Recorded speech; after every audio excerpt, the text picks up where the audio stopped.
चलिए शुरुआत एक सवाल से करते हैं। अगर कोई एक ऐसी चीज हो जो बिना किसी खर्च के, बिना किसी साइड इफेक्ट के हमारे दिमाग को तेज कर दे, शरीर को मजबूत बनाए और मन को शांत कर दे, तो क्या उसे नजरअंदाज करना समझदारी होगी? बिल्कुल नहीं। आज हमारे पास मैथ्यू वॉकर की बहुत ही मशहूर किताब व्हाई वी स्लीप पर आधारित कुछ नोट्स हैं और ये नींद के बारे में कुछ ऐसी बातें बताते हैं जो शायद चौंकाने वाली हैं। बिल्कुल। और आज की चर्चा का मकसद बस इतना है कि हम समझें कि नींद कोई लग्जरी नहीं है। अक्सर हम इसे काम या मनोरंजन के लिए कुर्बान कर देते हैं, लेकिन इन नोट से ये साफ हो जाएगा कि ये कोई सौदा नहीं है, ये एक बहुत ही बुनियादी बायोलॉजिकल जरूरत है। तो सबसे पहली और बड़ी बात जो इन नोट्स में कही गई है वो ये कि नींद सिर्फ आराम करना नहीं है, ये एक बहुत एक्टिव प्रोसेस है। सोर्स में तो इसे एक फ्री परफॉर्मेंस एनहांसर तक कहा गया है। हाँ, और ये बहुत बड़ा दावा है। बहुत बड़ा दावा लगता है भी। जब हम सो रहे होते हैं तो हमारा दिमाग एक तरह से अपनी सर्विसिंग कर रहा होता है, यादों को सहेजना, गैर जरूरी जानकारी हटाना और सबसे जरूरी खुद को डिटॉक्स करना। डिटॉक्स मतलब दिमाग की सफाई। हाँ, दिमाग की रात वाली सफाई टीम जो दिन में काम नहीं कर सकती। ये तो बड़ा दिलचस्प है, मतलब दिमाग में भी कचरा जमा होता है। हाँ बिल्कुल। सोते समय हमारा ब्रेन बीटा एमाइलॉइड नाम के एक जहरीले प्रोटीन को बाहर निकालता है, और चौंकाने वाली बात यह है कि यही वो प्रोटीन है जो अल्जाइमर की बीमारी का मुख्य कारण माना जाता है। क्या? हाँ, सोर्स में एक बहुत ही डराने वाला आंकड़ा है। जो लोग नियमित रूप से सिर्फ 5-6 घंटे सोते हैं उनमें अल्जाइमर होने का खतरा उन लोगों से 2 से 3 गुना ज्यादा होता है जो 8 घंटे की नींद लेते हैं। अरे बाप रे, मतलब नींद की कमी का सीधा कनेक्शन अल्जाइमर जैसी भयानक बीमारी से है। सीधा कनेक्शन। ये तो सच में सोचने वाली बात है। हम तो बस थकावट या चिड़चिड़ेपन को ही इसका नतीजा मानते हैं। वो तो बस सतह पर दिखने वाले लक्षण हैं। असल नुकसान बहुत गहरा होता है। नोट्स के मुताबिक सिर्फ एक रात अगर 6 घंटे सोया जाए तो दिमाग की नई चीजें सीखने की क्षमता 40% तक कम हो जाती है। 40%? सिर्फ एक रात में? सिर्फ एक रात में। इसीलिए दुनिया के टॉप एथलीट जैसे लेब्रॉन जेम्स या रॉजर फेडरर और बड़े-बड़े सीईओज वो 8 से 9 घंटे की नींद को किसी मीटिंग जितना ही जरूरी मानते हैं। सही बात है।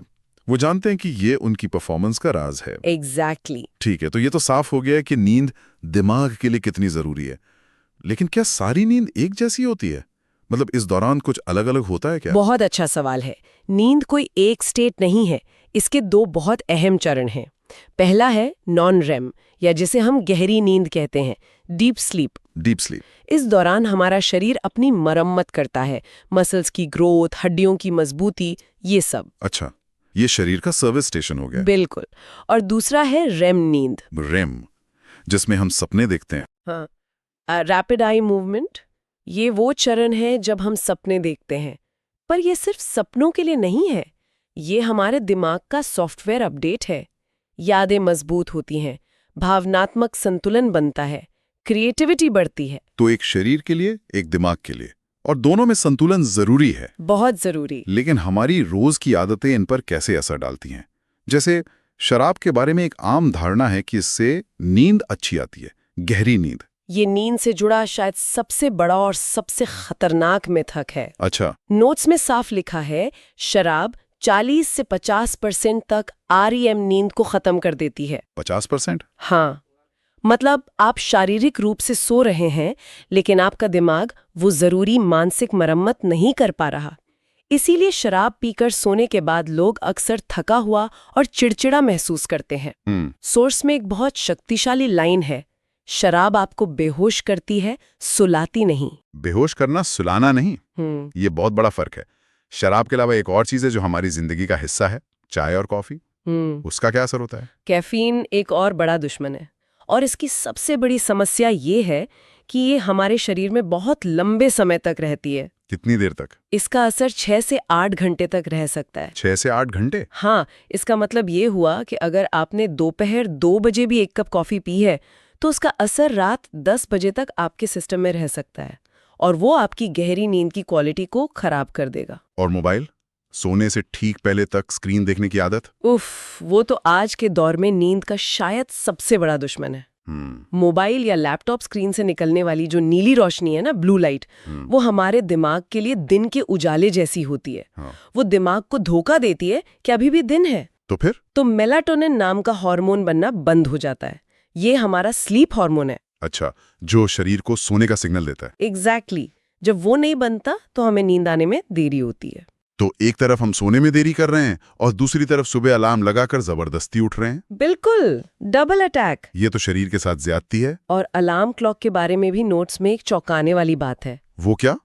जब सुबह अचानक तेज आवाज से अलार्म बजता है तो हमारा शरीर इसे एक खतरे की तरह लेता है। इससे कॉर्टिसोल नाम का स्ट्रेस हार्मोन अचानक बहुत बढ़ जाता है, जो हमारे दिल पर जबरदस्त दबाव डालता है। हाँ, और लंबे समय तक ऐसा होना हार्ट अटैक के खतरे को भी बढ़ा सकता है। बाप रे, ये सब मिलकर स्लीप डेप्ट यानी नींद के कर्ज की तरफ ले जाता है, जिसका जिक्र सोर्स में है। क्या हम इस कर्ज को वीकेंड पर ज्यादा सोकर चुका सकते हैं? ज्यादातर लोग तो यही करते हैं। नहीं, और यही सबसे बड़ी गलतफहमी है। नींद का कर्ज क्रेडिट कार्ड के बिल जैसा नहीं है जिसे आप बाद में चुका दें। एक रात की नींद की कमी से दिमाग को जो नुकसान होता है उसकी भरपाई के लिए कई रातें अच्छी नींद लेनी पड़ती है।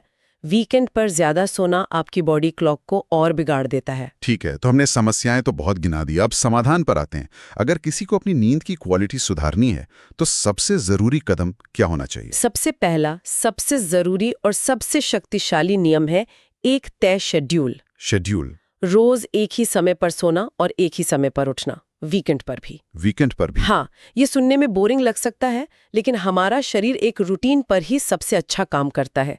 सोर्स कहता है नींद की निरंतरता उसकी कुल अवधि से भी ज्यादा जरूरी है। शेड्यूल तो समझ आ गया, लेकिन सोने के माहौल के बारे में क्या?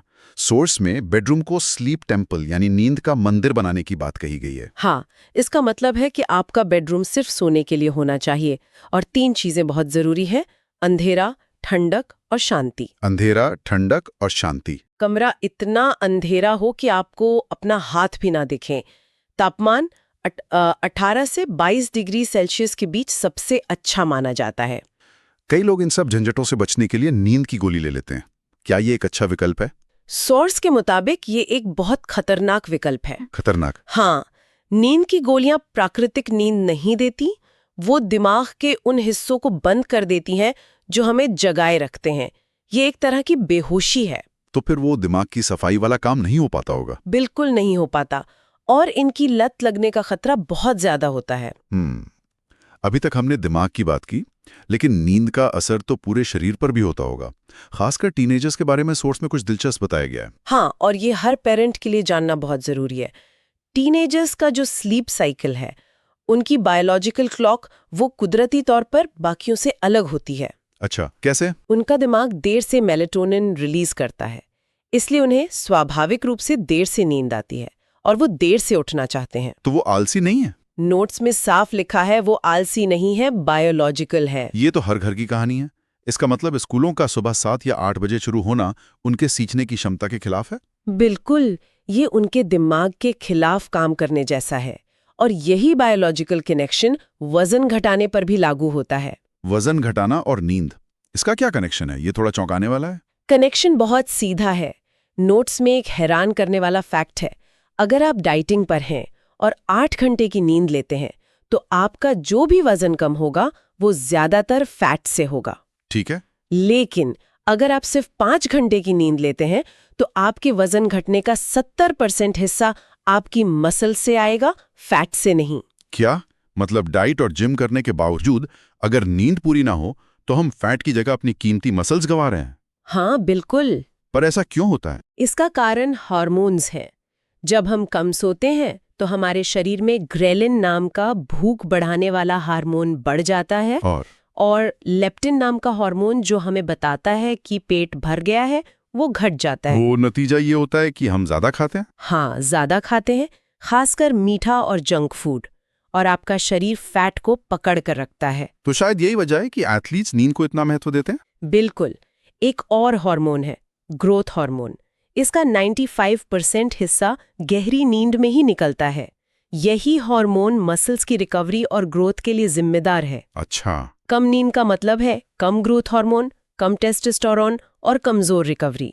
इसीलिए एथलीट नींद को लीगल स्टेरॉइड कहते हैं। लीगल स्टेरॉइड, वाह। हाँ, ये आपकी परफॉर्मेंस को किसी भी सप्लीमेंट से ज्यादा बढ़ा सकती है। अंत में ये सारी बातें एक ही चीज पर आकर रुकती हैं। सोर्स एक बहुत शक्तिशाली बात कहता है, अपने दिमाग और शरीर को रीसेट करने के लिए आप जो सबसे असरदार काम कर सकते हैं वो है नींद। ये कोई लग्जरी नहीं है, ये अनुशासन है, ये शक्ति है। हाँ। इन नोट से ये तो साफ है कि अच्छी नींद के फायदे अनगिनत हैं और इसे कैसे पाया जा सकता है। लेकिन ये मुझे एक बड़े सवाल पर सोचने के लिए मजबूर करता है। वो क्या है? हम एक ऐसी दुनिया में रहते हैं, एक ऐसे कल्चर में जहां कम सोने और हमेशा व्यस्त रहने को सफलता और मेहनत की निशानी माना जाता है। तो क्या ऐसे में अपनी नींद को प्राथमिकता देना सिर्फ अपनी सेहत का ध्यान रखना है, या ये उस हसल कल्चर के खिलाफ एक तरह का विद्रोह भी है?